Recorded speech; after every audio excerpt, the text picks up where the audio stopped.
My name's Ben William. I'm a minister in this church, as a singer, I play music. Okay. And I'm very happy to see you.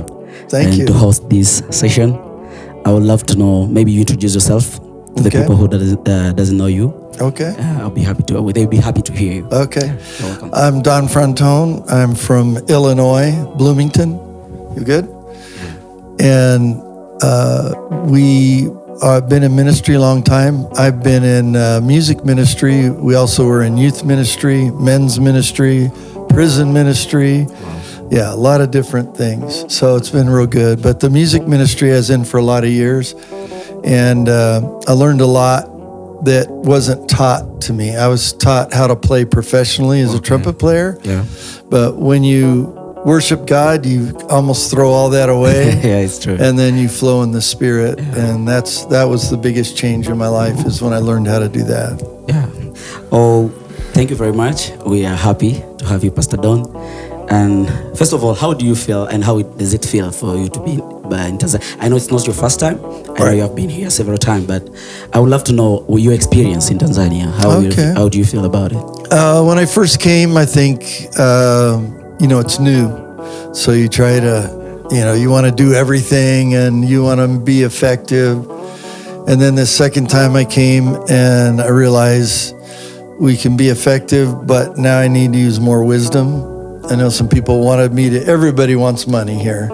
So they want, because I'm business, they want me to invest, Yeah. So I did a couple times and it didn't work out. So you just have to have wisdom. Yeah. And so I had to really get away from the excitement of being here to listen to God and say, okay, who do I really need to be involved with? Yeah, like the right people. Right. And so we, last year, at this time, we did here in Tanzania. In Tanzania, in Arusha. Wow.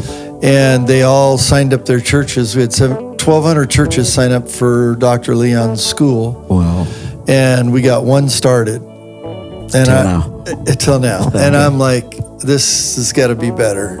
So we're on Africa time here, and I'm on Kingdom time. They think in America everything moves. Well, it does. Yeah. But my expectation in God's kingdom is, if we get an opportunity, we have to take it. Yes. And if it's not fully manifested yet, then we do all that we can do to make it manifest. We keep praying and ask God to open the doors and keep pressing, always going forward. Don't go backwards. Yeah.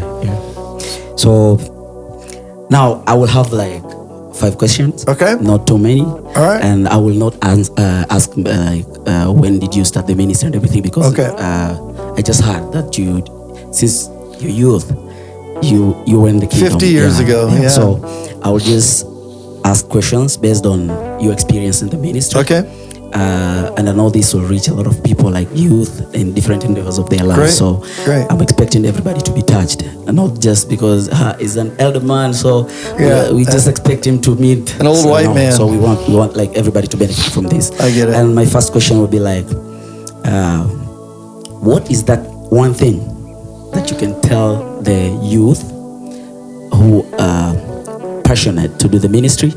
Because I know everything has a base, everything has a foundation. Mm-hmm. And the Bible says if the foundation is broken, then the righteous will have nothing to do about it. So that's a good question. I would love to know, like, what is is that one thing you can tell the youth who are passionate to do the ministry, passionate to be pastors, even not pastors, but they really want to serve God. And but in life they are attached to so many things. And as you know, right now the world is like sweeping the church. The world is affecting the church, not the church affecting the world. Right. And the devil target is the youth and the children, because he's like planting seeds in them. So what is that one thing that you can advise or tell them when they are growing up in the ministry and knowing the Lord, the dedication, the passion to serve the Lord?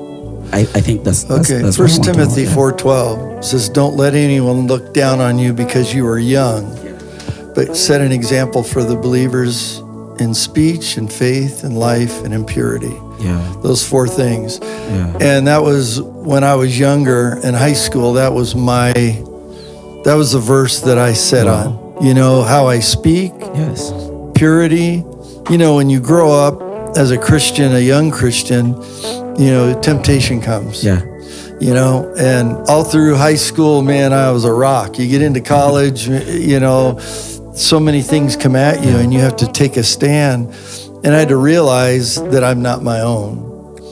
And sure, there's times when you make wrong decisions, but God redeems those. It's not over. And sometimes, David made some really blunders. Yeah.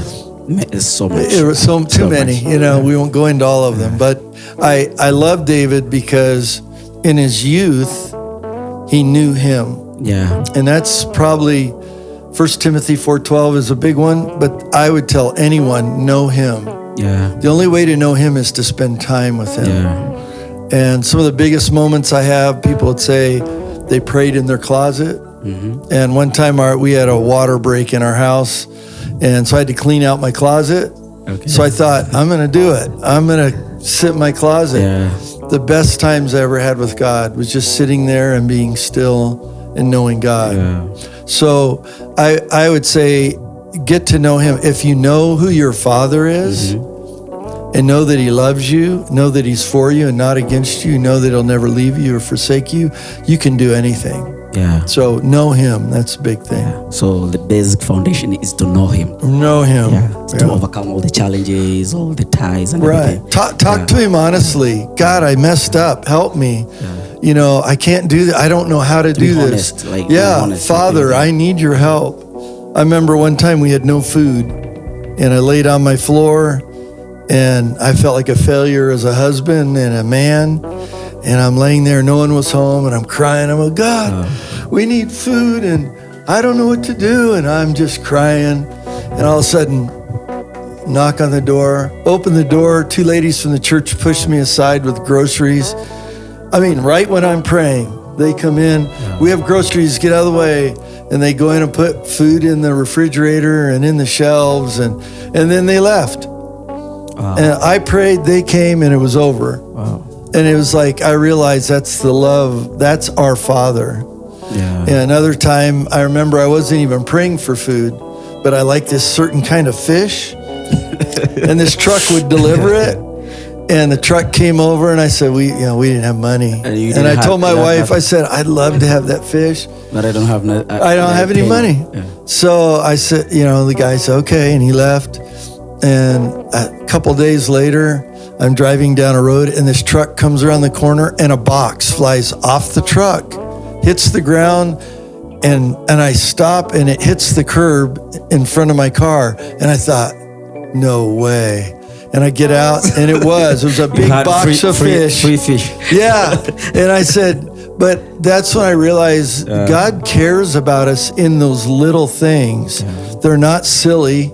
They're not stupid. He cares about the smallest things. So just realize that when you know him, having that relationship and continually ask him, God, intervene for me, help me. That's what David did.